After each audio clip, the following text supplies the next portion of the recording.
Sir நீங்கள் மீண்டும் ஒன்றா சேர்ந்து பயணிக்க வாய்ப்பு இருக்கா சார்? இந்த கேள்வி எடப்பாடி பழனிசாமி நீங்கள் கேட்க வேண்டும். நான் ஏற்கனவே இல்லாத அண்ணா திமுக அதிகாரப்படுமா சார் சொல்லுங்க சார். பார்த்தீங்களா, என் பக்கத்தில் நின்றுக்கிட்டு என் பதவி குறி வைக்கிறாரு. இதுவே அரசியல்.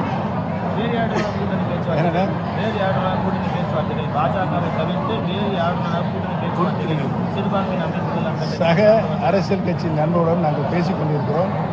இறுதிச் சுற்று வந்தவுடன் நல்ல முறையில் அமையும். அதை முதலில் உங்களிடம் தான் சொல்கிறோம்.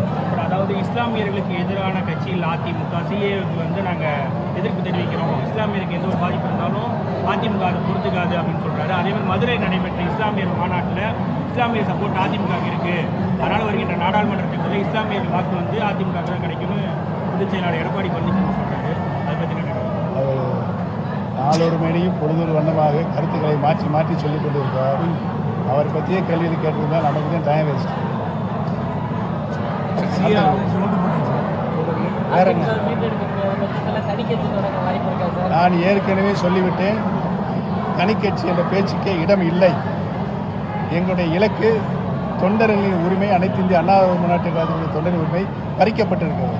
மீண்டும் பறிக்கப்பட்ட உரிமைகளை மீண்டும் தொண்டர்களிடமும் திருக்கரங்களில் வழங்க வேண்டும் என்பதுதான் எங்களுடைய இலக்காக இருக்கிறது, வேறு ஒன்றும் கிடையாது. நடிகர் விஜய் வந்து புதிதாக அரசியல் திட்டம் தொடங்கியிருக்காரு. ஏற்கனவே இது குறித்து விழுப்புரம் கூட்டம் முடிவெட்ட பிறகு நம்முடைய செய்தியாளர்களும் தொலைக்காட்சி நண்பர்களும் கேட்டார்கள்.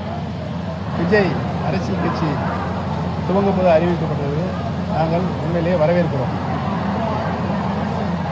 வேறு தமிழகத்தை வந்து தொடர்ந்து பார்த்தீங்கன்னா சட்டம் ஒழுங்கு அதிகமாக இருக்குது. தொடர்ந்து வந்து கொலை கொள்ளை குற்ற வழக்கு தினந்தோறும் சட்டம் ஒழுங்கு கெட்டு போய் கிடக்கிறது. தமிழகத்தில் கேட்பாரற்ற தமிழகமாக அது இருக்கிறது. எதிர்கட்சி தலைவர் அவரும் எங்களும் அறிக்கை மட்டும்தான் கொடுத்துருக்காரு தவிர அவங்க ஆட்சியில் இருந்ததுன்னு சொல்கிறாங்க தவிர அவரும் வந்து அறிக்கை மட்டும்தான் கொடுக்குறாரு. இது அவங்களுக்குள்ள இருக்க ஒரு கூட்டு சரியா பேச்சுவார்த்தை உங்களுக்கே நல்லா தெரியுதா? இல்லை நீங்கள் தாங்க யாரோடு யார் கூட்டு சேர்ந்திருக்காங்க? உலகத்திலேயே ஆளுங்கட்சியும் எதிர்கட்சியும் கூட்டணி அமைத்திருக்கிறது தமிழகத்தில் மட்டும். இதுக்கு மேலே சொல்ல முடியும். நாடாளுமன்ற தேர்தலில் உறுதியாக நாங்கள் கூட்டணி அமைக்க இருக்கிறோம். ஏற்கனவே நாங்கள் பாரதிய ஜனதா தலைமையான கூட்டணி தான் அங்க வைத்துக் கொண்டிருக்கிறோம் என்பது உங்கள் அனைவருக்கும் தெரியும். அதில் மாறுபட்ட கருத்து வேற்றுமை இல்லை. 10 ஆண்டு காலம் ஒரு சிறப்பான ஆட்சியை பாரதிய ஜனதா கட்சியுடைய பாரத பிரதமர் இந்திய திருநாட்டுக்கு தந்திருக்கிறார்.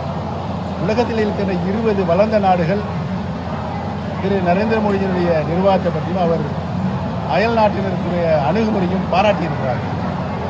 ஆக மீண்டும் 3ஆம் முறையாக பாரதிய ஜனதா கட்சியினுடைய தலைவர் திரு நரேந்திர மோடிஜி அவர்கள் பாரத பிரதமராக வர வேண்டும் என்ற பொதுவான கருத்து இந்தியாவில் நிலவுகிறது.